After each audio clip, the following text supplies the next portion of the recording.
Kampung Sungai Batu ni memang dikenali sebagai kampung nelayan. Kebanyakan orang tempatan semuanya pergi nelayan.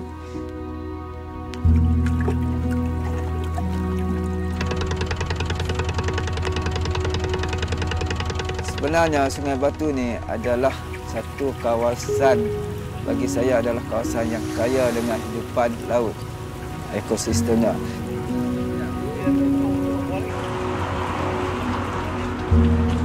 Jadi tak perlu pergi jauh-jauh. Kita cuma di sekitar ini saja.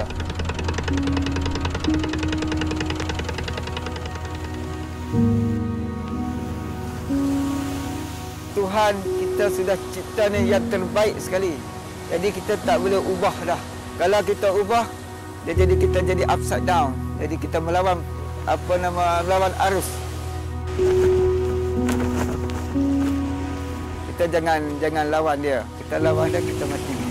Laut ni kalau kita lawan dia, kita mati. Itu dah.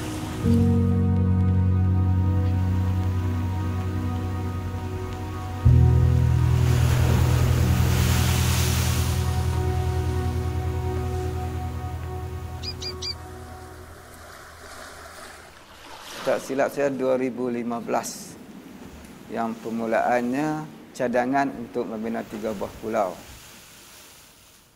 Memanglah saya rasa Allah mungkin dia cuba bagi ujian kepada saya. Kemungkinan saya rasa itu cabaran untuk saya sebagai pemimpin nelayan.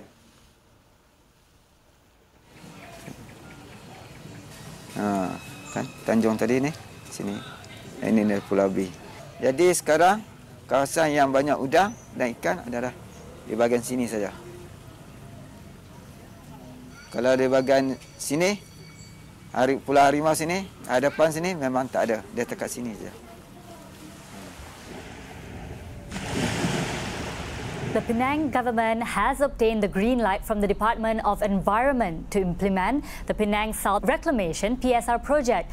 Penang Chief Minister Chow Kon Yeow said a fax letter of approval for the Environmental Impact Assessment EIA report of the PSR project was received yesterday afternoon. Permohonan pihak Raja Negeri untuk melaksanakan Penang South Reclamation sekarang diberi kelulusan EIA dengan 72 syarat untuk dipatuhi. The PSR project involves the development of 3 man-made islands with a total size of 1,800 hectares. Parts of the islands would be put up for sale. Kejadian penambakan laut ini nampaknya macam satu pesta di Pulau Pinang. Ya, kiri kanan pulau tu dah pun diplankan dan ditambak pun ada, yang akan ditambak dibuat 3 pulau lagi dan macam-macam lagi.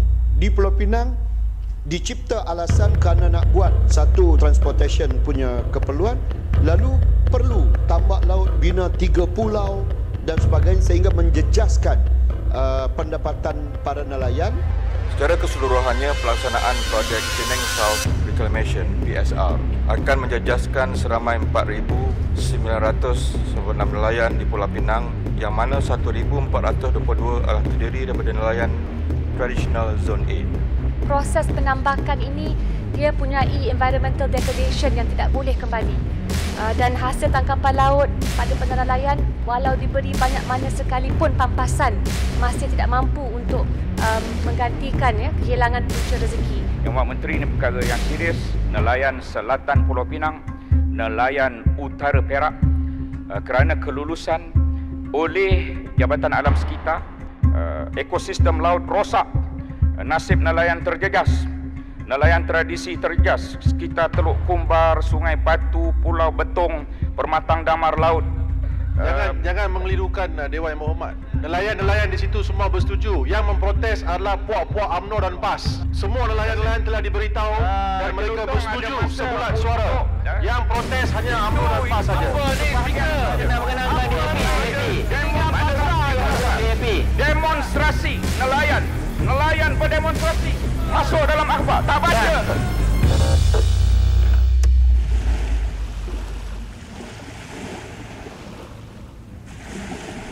Mintalah sangat-sangat kerajaan negeri atau kerajaan pusat prihatin kepada kami nelayan di sini supaya membatalkan tambakan pulau di kawasan Pulau Pinang Selatan. Sini memang kaya hidupan lah, tapi dia bermusim lah. Tak semestinya kalau waktu sekarang ada udang dan mungkin lepas sikit ikan bawal, ikan senangin, dan nanti 2-3 bulan lagi mungkin ketam. Itulah dia bermusim. Jadi penangkapan kita tidak tetap. Tengok di sini. Adakah orang minta sedekah? Tak ada. Nelayan tak ada minta sedekah. Yang minta sedekah siapa? Orang yang malas kerja. Itu yang saya kata. Nelayan bukan pemalas. Mereka yang paling rajin. Dan selalunya kita mencukupi perbelanjaan kita. Tak pernah yang kita kata tak cukup. Boleh kita hidup. Tak kaya tapi boleh hidup. Tambakan pulau ni, saya membantah tambakan pulau ni kerana anak cucu kita. Bukan untuk saya. Bukan untuk saya. Saya dah umur 60 lebih. Saya mungkin nak pergi ke laut tak berapa lama. Tapi anak cucu kita, di mana satu peluang pekerjaan akan dapat dijalankan walaupun mereka tak begitu kaya, tapi mereka boleh sara hidup dengan keluarga mereka.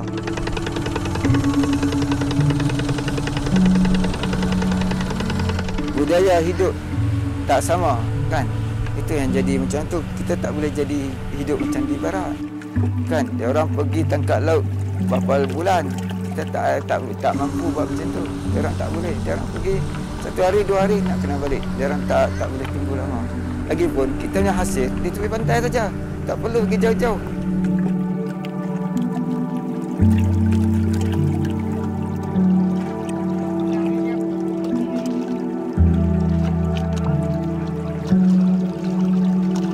Untuk survive hidup saja. Dia takkan jadi jutawan, dia akan cuma survive hidup saja. Tapi itulah budaya hidup. Budaya hidup nelayan tak sama dengan hidupan di atas daratan, bahagian-bahagian government ke atau kilang ke, dia berbeza banyak. Kita lagi dalam 20 minit tadi. Letak lagi lah.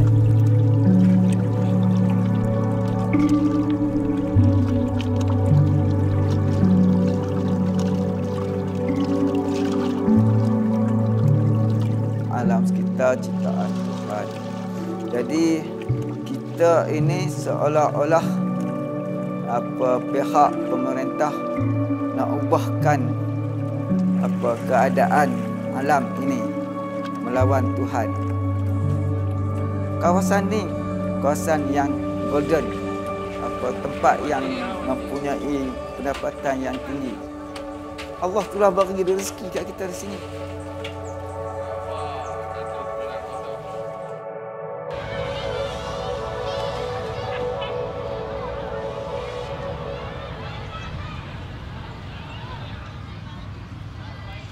Nak bismillah dah ni.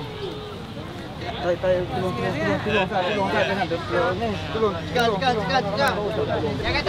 bagi dia tenang. Allahu Akbar, Allahu Akbar, Allahu Akbar.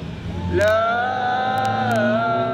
Apabila berlakunya ibadah korban, jadi kita tak ada high class, low class, semua saja. Jadi orang kita tak nampak yang mana orang kaya, yang mana orang yang miskin. Jadi yang mana yang menolong. Jadi boleh kata semua, kaya ke miskin dia akan tolong hari itu. Saya nampak kalau katalah nelayan semua hilang mata pencariannya. Jadi bermakna kata fakir miskin bertambahlah.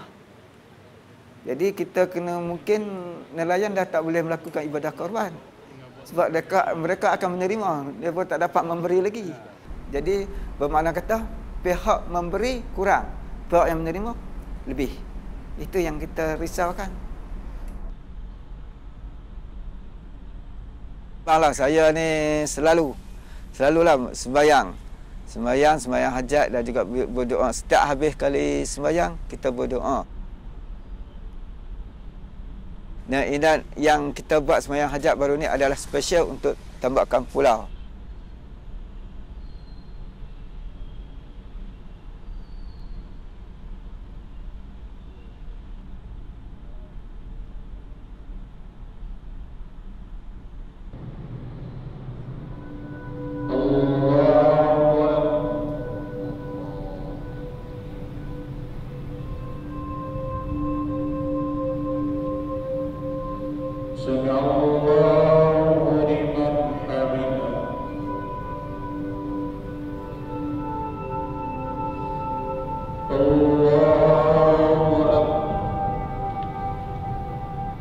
kita mintalah supaya Allah makbulkan permintaan itu. Itu yang kita penting sekali, sebab tu kita buat baca Yasin, supaya yang kita buat yang baik, yang terbaik, supaya Allah ampunkan dosa kita dan juga makbulkan permintaan kita. Dengan itu pulau ini tidak akan terjadi. Saya pernah sekali saya pergi seorang-seorang, jadi saya letak sauh,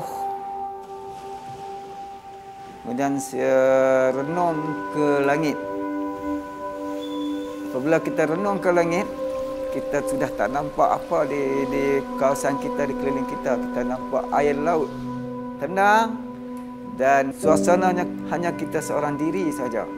Di masa itu saya menangis teresak-esak, sebab mengenangkan saya sekarang seorang diri saja di tempat yang luas. Saya tak tahu nak ke mana. Tak ada tempat yang nak minta tolong. Kita hanya minta tolong kepada Allah saja di situ.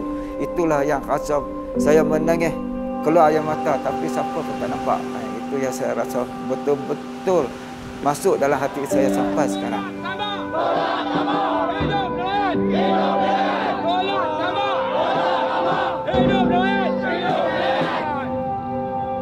Tiga pulau ini menekan kehidupan kami.